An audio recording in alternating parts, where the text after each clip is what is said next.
కార్యక్రమంలో భాగంగా ఆలేరు ముదిరాజు సంఘం ఆధ్వర్యంలో అధ్యక్షులు పొన్నం బాలయ్య ముదిరాజు గారు మరియు నీలం మధు ముదిరాజు గారు మరియు ఉపేందర్ గారు మరియు నీల నరేష్ గారు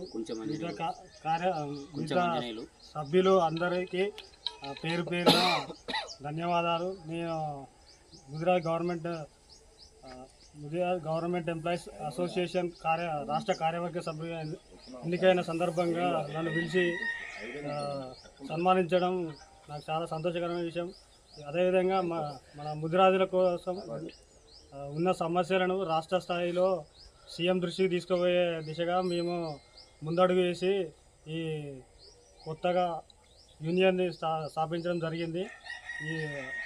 ఈ రాబోయే కాలంలో మన ముదిరాజులకు ఉన్న సమస్యలను పూర్తిగా బీసీడీ నుంచి బీసీఏకి కూడా మార్చడానికి ప్రయత్నాలు కూడా జరుగుతున్నాయి. రేపు వారం 10 రోజులలో మా క్యాలెండర్ కూడా ఆవిష్కరణ జరగబోతుంది. ఈ సందర్భంగా మన ముదిరాజులకి చెప్పేది ఏంటంటే చదువులో కానీ కొన్ని రకాల సమస్యలకు కూడా మన వాళ్ళు చాలా దూరంగా ఉంటున్నారు.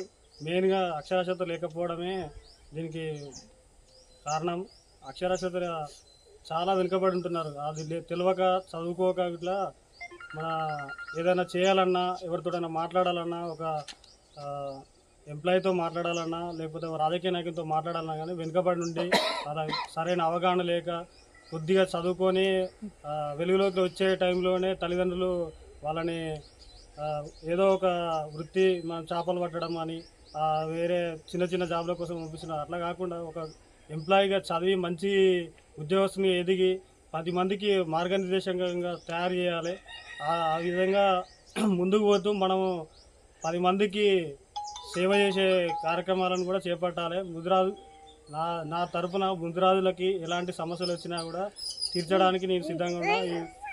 ఈ కార్యక్రమం సందర్భంగా మన ఆలయ నియోజకవర్గం నుంచి కానీ, మన యాదాద్రి జిల్లా నుండి కానీ, మన స్టేట్ నుండి కానీ ఎలాంటి సమస్యలున్నా, ముదిరాజు సమస్యలున్నా కూడా మా రాష్ట్ర కార్యవర్గం దృష్టికి తీసుకెళ్ళి తద్వారా సీఎం గారికి సమస్యలను పరిష్కారం చేసే దిశగా అడుగులు వేస్తామని ఈ సందర్భంగా విన్నవించుకుంటున్నాను. జై ముదిరాజు. జై ముదిరాజు.